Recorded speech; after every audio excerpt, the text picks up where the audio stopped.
They say Christmas is a time for warmth, forgiveness, and family. For me, it was the night I was erased. I'm Avery Monroe, and on Christmas Eve, as the lights twinkled and the wine flowed, my parents stood before a room full of relatives and announced without hesitation that I was no longer part of the family. No warning, no apology, just a cold, public severing of ties, as if I were a piece of old tinsel they were finally tossing out.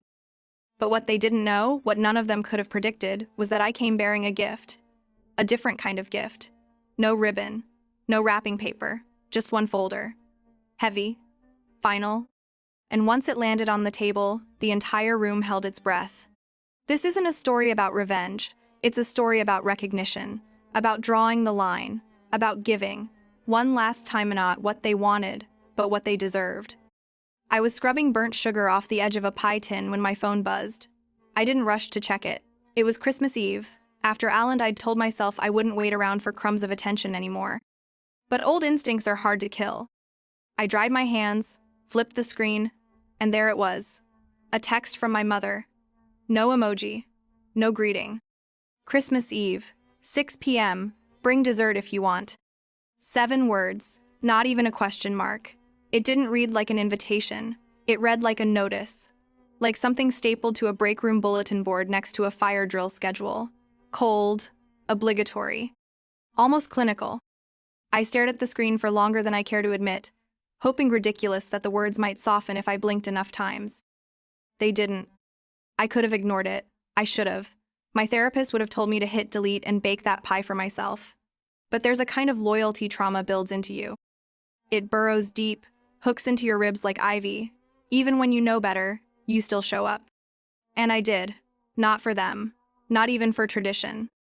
For closure. Because this year, I wouldn't just be bringing dessert. I'd be bringing something else. Something they wouldn't see coming. Something wrapped in cardstock, not cellophane. I typed a reply, "I'll be there," and sent it without thinking. As soon as the message went through, I felt it. That old ache in my chest, the pressure behind the ribs, like a warning flare. But I ignored it, just like I always had. Somewhere inside, I was still that girl who thought if she showed up enough times, they'd eventually open the door and let her in. But this year, the door wasn't the only thing that would open. So would every buried secret, every quiet betrayal, every whispered emergency they thought I'd forgotten. And when I placed my gift on the table that night, I knew one thing for sure. No one at that dinner would leave unchanged. The driveway was already full when I pulled up at 5:58 p.m. sharp. Frost clung to the edges of the windshield, and the last strands of daylight had surrendered to a bruised winter sky. I sat in my car for a long moment, fingers curled around the steering wheel, listening to nothing but the hum of the engine and my own breath. Through the living room window, I could see the familiar blur of Christmas lights blinking in erratic, rhythmed green, gold. Inside, laughter spilled like warm wine, full and easy. Someone dropped a fork. Someone else shouted a joke. All of it felt distant, like a memory that no longer belonged to me. I reached over, lifted the pie from the passenger seat store-bought. Not that anyone would have scanned, stepped out into the cold. The front door was slightly ajar. No one waiting. No footsteps running to greet me like they used to when I was still useful, still loved. Not even a call from the kitchen. "Avery's here!" I stepped inside, brushing snow from my coat. The heat hit me in a wave and too warm, laced with the scent of pine needles and roasted meat, but it didn't touch the chill under my skin. Nobody turned. I walked past the foyer, heels quiet on the old wood floor, and slipped into the kitchen like a ghost. My mother glanced up for a second. Her eyes swept over me like a scan. She smiled, small and tight, then turned back to the roast she was carving.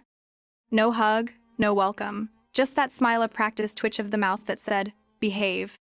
At the far end of the room, my cousin Lacey caught my eye. She grinned, wide and rehearsed, like a toothpaste ad, and then she looked away.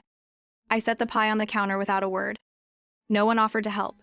No one asked what I'd brought. I moved into the living room, scanning the sea of familiar faces, people who had once passed me mashed potatoes with real affection, and not a single one met my gaze. I may as well have been a coat rack. There was no seat saved for me, no plate. Just the faint sound of Bing Crosby playing in the background and the clink of forks on china. I found a corner, perched on the arm of a love seat, and folded my hands in my lap, tried to breathe through the tightness in my chest. Then I heard it. Mora's voice, clear as a bell, just loud enough for the room to hear. Everything's been so much smoother this year, no one micromanaging every little thing. A few chuckles followed. Low, cruel, sharpened on purpose. I didn't flinch. I didn't move. But I felt it, like a slap that left no bruise. They weren't just glad I hadn't helped plan this Christmas. They were glad I'd been excluded. And suddenly, I realized I wasn't just unwanted. I was already gone. Dinner had barely begun when my mother raised her glass. The room hushed instinctively. Every fork paused mid-air. She smiled, the kind of overly warm smile that always made me nervous, and called out, loud enough to pierce the entire house. Let's all give a little toast to Avery for covering Christmas this year. What a generous heart she has. A pause. Then a few scattered claps. Some murmured, wows. A snort from across the table. I blinked. What? My stomach twisted. I hadn't offered to pay for anything. No one had asked. No one had even hinted. And now, in front of everyone, my mother had just announced that I had footed the entire holiday bill like it was fact. Across the table, Shanaith's same cousin who once cried into my voicemail begging for money grinned. Avery's just full of Christmas spirit, she said, slow clapping with mock sweetness. Mora giggled and covered it with a sip of wine. Laughter bubbled around the room, low and indulgent, like they were all in on a joke I wasn't allowed to get. I reached for my glass, lifted it half an inch, and forced a smile. Don't let them see you flinch. Don't give them the satisfaction. But it wasn't the cheap wine burning in my throat, it was the heat of shame, and the cold realization that they'd once again used me. Not just financially, but as a prop, a performative moment. The good daughter, the reliable cousin, the woman who keeps giving so they can keep pretending. No one asked if it was true. No one asked if I was okay with it. They simply smiled, drank, and moved on comfortably, assuming that I would, like always, play along. I stared down at the green beans on my plate, now cold and shriveled. My appetite had vanished. In its place, a tight coil of humiliation blooming behind my ribs. I remembered Thanksgiving last year, when I quietly paid off Mora's overdue rent so she wouldn't get evicted.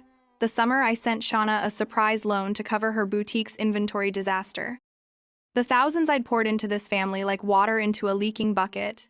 And this was the thank you. Not gratitude, not kindness. Mockery, ownership, entitlement. They didn't see me as a person. They saw me as a credit card with a pulse. I tightened my grip on my fork until my knuckles whitened. Across the table, Mora leaned into Shayna and whispered something that made them both laugh again. I didn't ask what it was. I didn't need to. They thought I was predictable, soft, someone who'd never make a scene. And they were right about one thing. I wasn't going to make a scene, but I was going to make a point. And before the night ended, they'd remember this Christmas for the rest of their lives. It happened right after dessert. The table was cluttered with half-empty wine glasses and crumpled napkins, the cheesecake only half-eaten. People leaned back in their chairs, satisfied and smug. That's when my father stood up. He cleared his throat, tapping his spoon lightly against his glass. The room quieted, more out of habit than curiosity. I felt my pulse skip. Something about the way he stood, the rigid spine, the eyes avoiding mine, made my stomach clench. He began, then faltered. After much discussion, my mother interjected smoothly, standing beside him. We've come to a decision. My fingers froze over the stem of my glass. A decision? Mom smiled. That brittle, polished smile she reserved for neighbors and church friends. Her voice was sweet, her words sharp. For the good of the family, she said, pausing dramatically, we've decided that Avery is no longer an active part of it. Silence. Absolute, hollow silence. Not a gasp, not a protest. Just the sound of a fork clinking against porcelain and someone shifting uncomfortably in their chair. I didn't move. I didn't blink. I wasn't sure I could. I looked around the table at faces I had once trusted. Devin looked down into his wine like it had suddenly become very interesting. Shayna was smirking, biting her lip like she was trying not to laugh. Uncle Ray just stared ahead with the blankness of a man who had chosen neutrality long ago. No one met my eyes. Because no one was surprised. This wasn't spontaneous. It was planned, agreed upon, rehearsed, even. They really meant it. They really wanted me gone. Mom stepped closer, placing a hand over her chest as if this were painful for her. "We're doing this for you too, Avery. You need time to reflect, to appreciate what real family means." It was almost impressive the way she flipped the narrative, as if they were the ones offering kindness, as if this exile was a gift. Across the table, Shayna leaned forward, resting her chin in her palm. "It's not too late to apologize, you know," she said sweetly. "Own up to how difficult you've been. Maybe we'll reconsider." The room waited. Waited for me to shrink, to beg, to break. But I didn't. Because something inside me had already cracked earlier that night and now it was snapping clean. They didn't want me. They wanted the use of me, the service of me, the convenience of me. And now that I'd stopped giving, I had become disposable. I smoothed the napkin on my lap, took one calm breath. They thought this was the end of the conversation. They had no idea it was the beginning of the reckoning. I didn't yell, I didn't cry, I didn't even blink. I just sat there, slowly folding my napkin with a calm so absolute, it unsettled even me. They thought this was the moment I'd unravel. But it was the moment I arrived. I pushed my chair back with barely a sound, wooden legs scraping softly against polished floor. Every conversation stalled. Forks froze mid-air. Even Shauna's grin twitched, uncertain for the first time all night. I stood up, smoothed the hem of my dress, and reached under the table. My fingers closed around the leather spine of a folder I'd carried all evening, tucked carefully beside my purse. It was warm from where it had rested against my leg dents, heavy, inevitable. I laid it on the table in front of me with a soft thud. "Before I go," I said, my voice steady, quiet, and razor-sharp, "I brought a gift too." Eyes widened.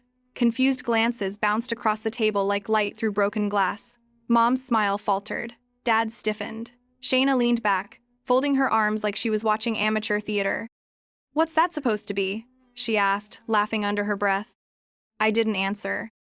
Instead, I gently slid the folder to the center of the table. It looked out of place there, surrounded by wine rings, crumbs, and half-eaten ham. But it had more substance than anything else on that table. Shauna, of course, couldn't resist. She reached for it with a dramatic eye roll, flipping it open with 2 fingers, as if afraid to smudge her manicure. The smirk didn't last past page 1. Her face drained of color. Her fingers trembled as she turned the next page. And the next. Bank statements, wire transfers, Venmo receipts, texts at midnight pleading for just one more emergency loan, emails with subject lines like, "I promise I'll pay you back soon, and don't tell Mom." Every single favor. Every single dollar. Every betrayal. Documented. Shayna slammed the folder shut like it had burned her. Maura leaned over, snatching a glance, then gasped audibly and covered her mouth. "What the hell is this?" Devin asked, his voice sharp, shaky. "Truth," I said simply.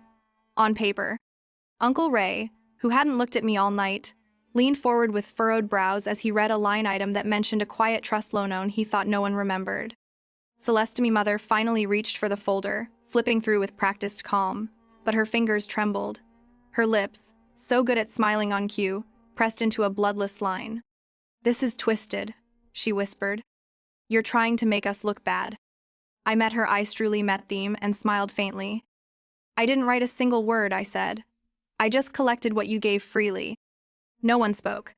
No one defended her. Because deep down, they had always known. They just never expected me to say it out loud, let alone prove it. I looked around the table at faces now pale, twisted, contorted with guilt, fear, or fury. Shanna smoothing her hair furiously. Maura glancing around for someone to blame. Devin gripping the edge of the table like it might collapse. And me? I felt nothing but clarity. No rage, no vindication, just truth. "This," I said, tapping the folder once with my fingertip, "isn't revenge, it's a receipt." Still, no one moved. The silence was louder than their mockery had ever been. Finally, Devin let out a dry laugh and tried to break the tension. "What, you kept score all these years? Seriously, that's pathetic." I tilted my head. Funny coming from the man who texted me from a blackjack table asking for rent money. The room flinched.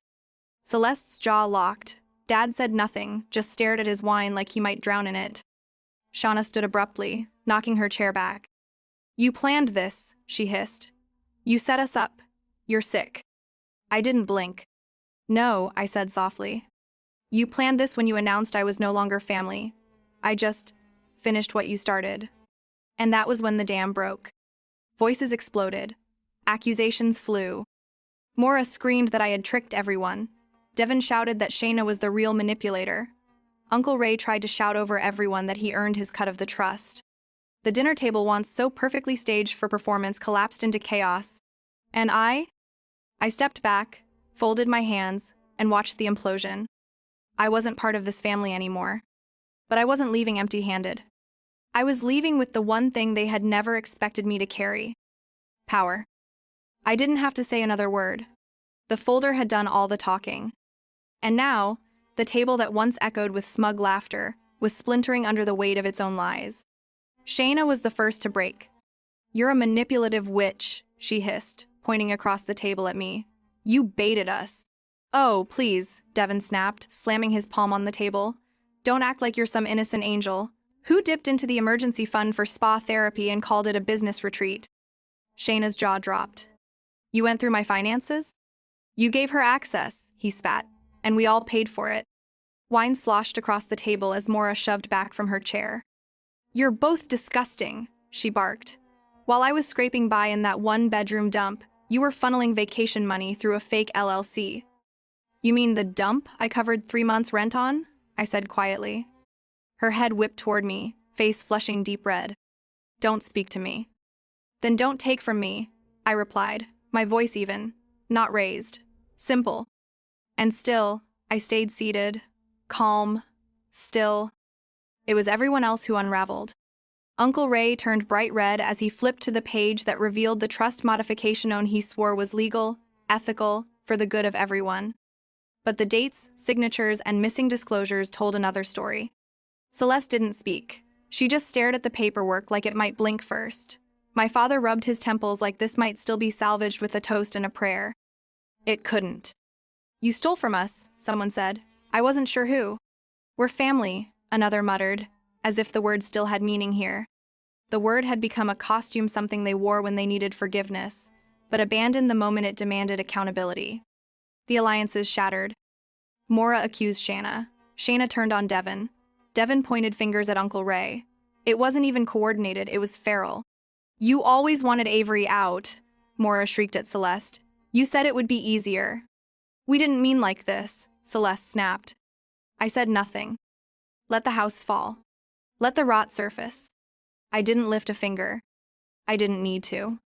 They were doing it all themselves, undoing the illusion they'd forced me to live under for years. And while their world cracked apart in full view of the holiday tablecloth and the faint sound of carols still playing in the background, I reached once more into my bag. My fingers found the second envelope. Thicker. Heavier. Final. They hadn't seen the real gift yet. And they were far from ready. While the shouting escalated around me, I remained still centered. The calm in a storm they had built themselves. I reached into my bag one final time. The second envelope was heavier than the first, both in weight and in consequence. Its edges were crisp, its contents notarized. The kind of paperwork that doesn't just hurt feelings, it redraws lines in permanent ink. I placed it gently on the table. A second thud, deeper than the first. This one didn't just cut the air, it quieted it. The arguing dimmed. Even Devin stopped mid-insult when his eyes locked onto the envelope like it might detonate. I didn't speak right away. Let the weight of it settle. Then, this, I said softly, isn't proof, it's closure. No one moved. Inside, you'll find signed revocations of every legal tie I had to this family, I continued. Power of attorney? Gone. Emergency contact status? Removed. Financial proxy rights? Terminated. I paused. Effective immediately. Celeste blinked, as if trying to understand a language she'd never needed to learn.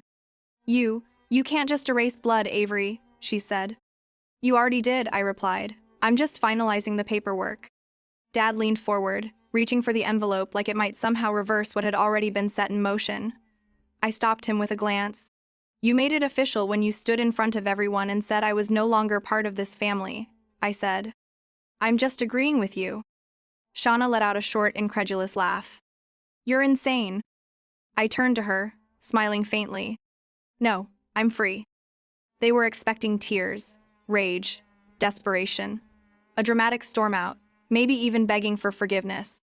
Instead, they got legal clarity, quiet power, and the one thing they'd never prepared for: boundaries. True ones. Permanent ones. I've removed myself from every shared obligation, I said. The bank account that backed your boutique? Closed. The credit line that co-signed your car loan, Devin? Canceled. The trust addendum you slipped into my mail 3 years ago, Uncle Ray? I filed it with the state and validated. The silence was so thick, it muffled even the music. For the first time in my life, I was the one holding the line.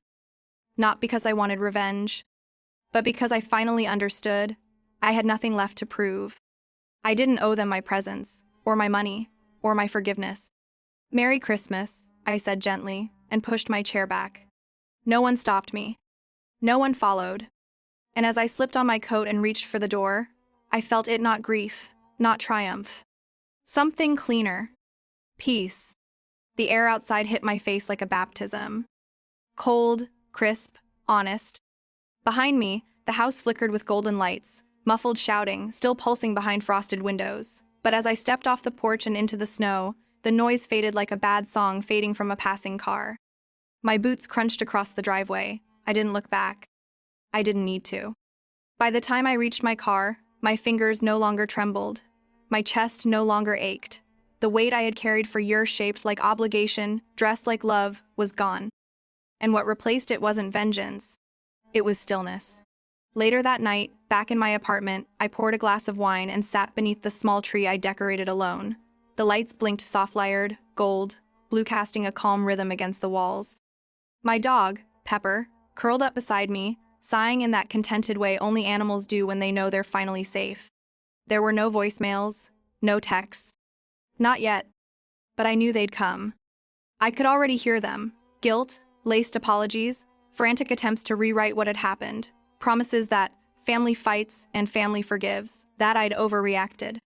But they didn't understand this wasn't a reaction. This was a decision. A final, steady one. I picked up the second envelope, now sealed, ready to be mailed first thing in the morning. Inside was a copy of every legal document I'd filed, along with a short note. "This is not an act of anger. This is an act of survival. Please do not contact me again." I placed it beside the door. Then I sat back, letting the warmth of the room wrap around Minot like a shield, but like a blanket I had finally sewn myself.